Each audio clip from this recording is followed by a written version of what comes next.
Welcome back to the Daily News Roundup, Friday, January 17th. And we've got a lot to get through today, Yeah, a lot going on in the world. starting with that Israel-Gaza ceasefire. Right after more than a year of fighting, Israel's cabinet approved this deal with Hamas for a temporary ceasefire. It's supposed to go into effect on Sunday, Sunday the 19th. and it's going to involve a hostage exchange to start things off. Yeah, phase one, 33 Israelis are going to be released in exchange for hundreds of Palestinian prisoners. It's, you have to think about the impact this conflict has had on Gaza. Yeah, it's been devastating. I mean, UN reports show almost 70% of structures in Gaza have been either damaged or destroyed. And with 90% of the population displaced, that's 2.2 million people. Yeah. The need for aid and stability is Oh, it's critical. Absolutely. it's massive. We talked to a doctor in Gaza City, Dr. Abdallah Shabir. He's an emergency doctor at Shifa Hospital. And he just kind of painted this picture of what the atmosphere is like there. Anxious, I imagine. Yeah, very anxious. Even after the ceasefire was announced, the hospital was still seeing waves of casualties. Which is, unfortunately, not uncommon.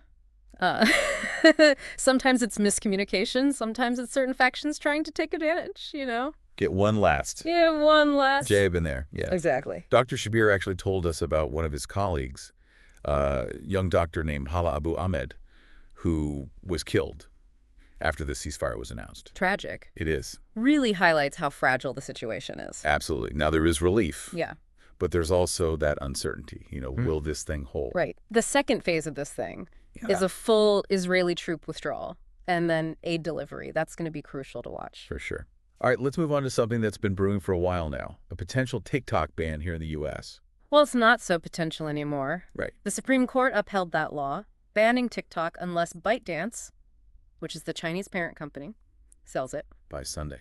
By Sunday. So the clock is ticking. What happens to all that content? All those, viral dances, the educational videos. Yeah, and we talked to Erica Thompson. She's a beekeeper with millions of followers. She uses the platform to teach people about bees. Yeah, she's big on TikTok. She's worried about what happens to that content. And of course, you can't forget about the financial impact this has on creators who make a living off of this. Right. Some creators are already looking at alternatives, like RedNote. That's another Chinese video app. But, It's hard to replicate that overnight. it's impossible. The reach of the influence, yeah. It's a complex situation for sure. All right, let's go from the digital world to the final frontier. SpaceX's Starship rocket had a bit of an explosive test flight this week. This was the first test flight of the taller, upgraded Starship. It was quite the visual. It was, the Super Heavy booster did return safely, Okay. but the upper stage disintegrated over the Caribbean. The FAA grounded Starship for now. As they investigate. Elon Musk says it's probably a fuel leak. Well, he's got to say something. Right. I mean, SpaceX has a lot riding on Starship. NASA's Artemis lunar missions, Musk's whole Mars colonization plan. It's just a bump in the road when it comes to the grand scheme of space exploration. All right. Speaking of bumps in the road, let's head over to Hungary, where the anti-corruption chief has found himself in a bit of a predicament. Oh, the irony. Yeah, Frank Bihori. He's the chairman of the Integrity Authority. The agency in charge of overseeing how EU funds are used. In Hungary. In Hungary. And he was just raided by police on suspicion of corruption. What a mess. This comes at a terrible time for Hungary. They just lost €1 billion in EU funds over corruption concerns. And then... Right after the U.S. sanctioned a Hungarian minister for corruption. This is going to really strain Hungary's relationship with the EU, and it raises questions about their ability to handle money responsibly. For sure. Okay, let's move on to Cuba.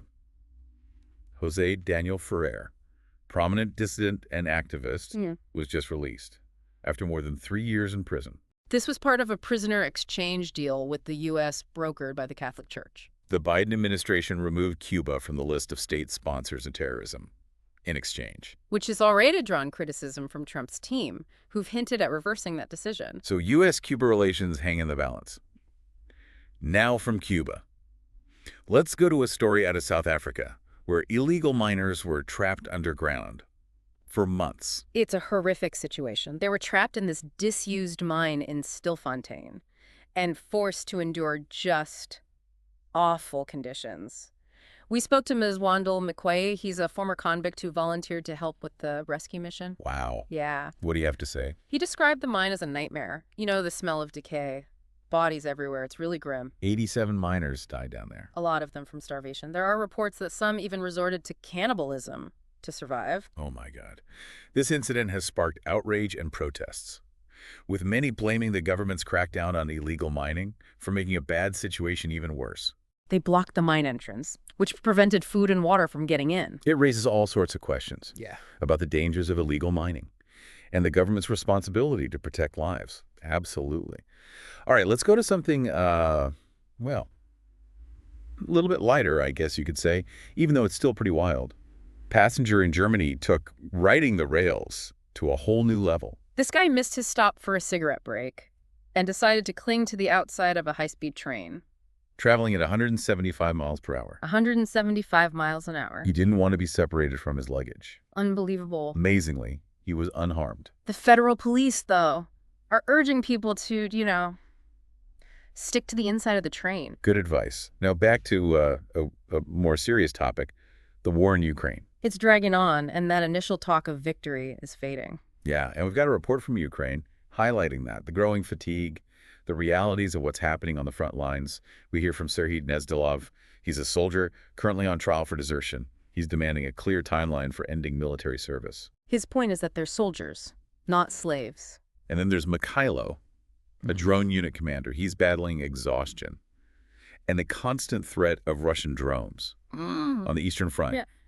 It's a war of attrition now, and with the Trump back in the White House and his push for peace talks, it adds another layer of complexity. There's pressure on both sides. Those who want to see continued support for Ukraine and those who are pushing for some kind of negotiated settlement. It's going to be a tightrope walk, for sure, for the new administration. Speaking of the new administration, the inauguration is Monday, and they're facing a little bit of a weather challenge. Washington, D.C. is expecting some very cold temperatures. Dangerously cold. Yeah, they're going to have to move the inauguration indoors. So everything's going inside. Everything. Swearing in, speeches, even the parade. Wow. That's only the second time in recent history that an inauguration has been held indoors. The last time was for Ronald Reagan. Yeah. Back in 1985. All right. How about we go back in time to ancient Rome? Always a good time.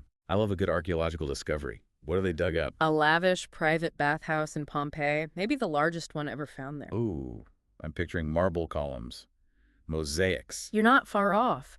Separate hot and warm and cold rooms, intricate artwork, a massive plunge pool. This place probably belonged to a wealthy politician, maybe even Alus Rustus Verus himself. Wow. They had their own personal spas back then. Whatever. In their homes. But amid all this opulence, a reminder of just how devastating that eruption was. Archaeologists found 2 skeletons in a small room. Oh, no. A woman and a young man.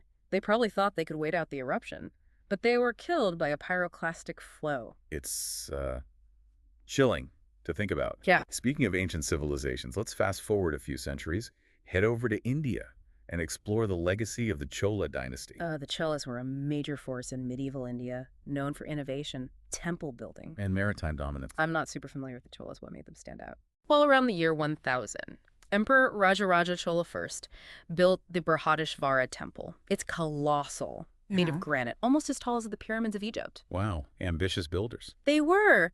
And these temples weren't just about religion, they were symbols of power and wealth.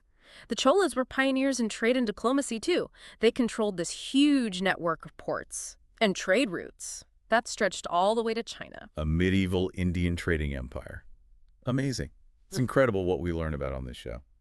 All right, let's zoom back to the present. Talk about Russia and Iran, who just signed a new strategic partnership treaty. 20 years. This comes at a time when Russia is facing all this international isolation because of the war in Ukraine. Right.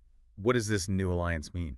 I think it shows Russia strengthening ties with countries outside the West. I mean, Iran is already supplying those drones, the ones being used in Ukraine. Right. This agreement could lead to even closer military cooperation. So what about the economic side of things? Oh, there's that too. The agreement covers energy and trade. Russia wants to boost their energy exports, especially after losing those European markets. Makes sense. Iran could be a customer, and there's even talk of Russia building nuclear power units in Iran. So this is strategic on multiple fronts. For Russia, now let's circle back to Cuba. There's been a development that could make U.S. foreign policy even more complicated. Cuba has released a number of political prisoners.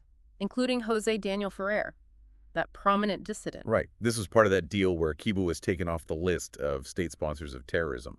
Correct. But some members of the Trump administration are not happy about that. Yeah, we talked about that. Releasing these prisoners could lead to even more calls to reverse that decision. Another foreign policy challenge for the incoming administration. All right. Let's check back in on those miners trapped underground in South Africa. Any updates? Sadly, yes. 87 miners were found dead inside the mine. Oh, that's awful. Despite all the rescue efforts, many of them died from starvation and dehydration. This has sparked a lot of anger, a lot of protests. People are blaming the government for their crackdown on illegal mining, saying that it contributed to these deaths. Right. It's a tragedy, from tragedy to, well, unusual news, I guess you could say. Washington, D.C. is preparing for some extreme weather this weekend. Some really frigid temperatures are expected. Dangerously cold. So they're moving President-elect Trump's inauguration indoors. On Monday. Yep, the swearing in, the speeches, even the parade, everything's going inside. That's a big change. It is. It's only the second time this has happened in recent history. The last time was for Ronald Reagan in 1985. Remember that guy in Germany who was clinging to the outside of a speeding train? Oh, yeah. Well, the police finally caught up with him. They stopped the train and brought him on board safely. Wow. What a story. He's facing charges now, of course, but at least he gets to keep his luggage. Let's go back to Gaza for a minute. Amidst all this devastation, all this anxiety, is there any sign of hope? You know there is. Our reporter on the ground says that there's a palpable sense of anticipation and hope for this ceasefire to actually hold. That's good to hear. People are cautiously optimistic. Obviously, there's still a lot of questions about the future, and there's a long road ahead when it comes to rebuilding. But for now, at least, there's relief that the fighting has stopped. And a glimmer of hope for peace. Exactly. And that's something to hold on to. Before we move on, I want to remind our listeners that we'll be talking about a groundbreaking topic after the break. Dark oxygen. And how it could revolutionize our understanding of life on Earth and beyond. Stay with us. Welcome back to the Daily News Roundup. Before the break, we were talking about dark oxygen. Yeah, this discovery could completely change how we think about life, not only here, but on other planets too. Right. I'm all ears. What is dark oxygen? And why is it such a big deal? Okay, so for the longest time, we've assumed that oxygen is mainly produced through photosynthesis. Yeah. Plants use sunlight, convert carbon dioxide and water into oxygen. That's what they taught me in school. Right. Makes sense. But scientists have found out that oxygen can actually be produced in the dark. No sunlight? No sunlight. Yeah. And it's thanks to these metallic nodules found on the seabed. Wait, hold on. Oxygen in the dark. How is that even possible?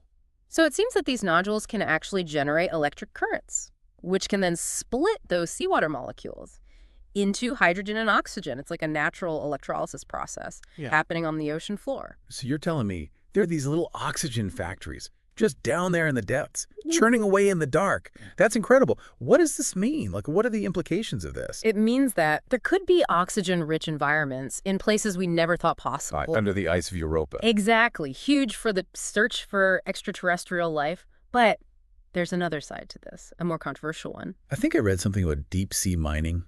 You're right. These nodules that are producing this dark oxygen, they're also very valuable. Some companies are interested in mining them. So the thing that's creating oxygen is also at risk because of mining.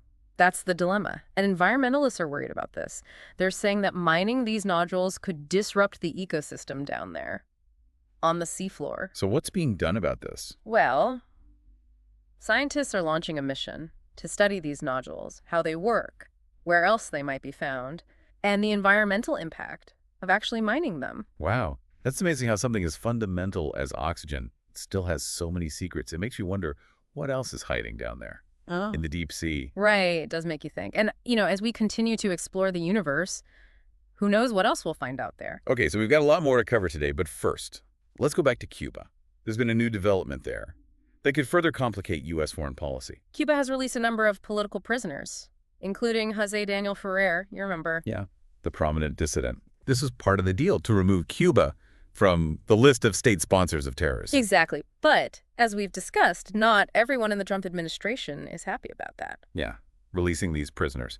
could lead to even more calls to reverse that decision. Absolutely. Another foreign policy challenge Yeah. for the incoming administration. Now let's check back in on the situation with those miners trapped underground. In South Africa, any updates? There is an update, but it's not good. 87 miners were found dead Oh my goodness. inside the mine, despite the rescue efforts. So heartbreaking. It is. A lot of them died from starvation and dehydration. This has sparked a lot of anger.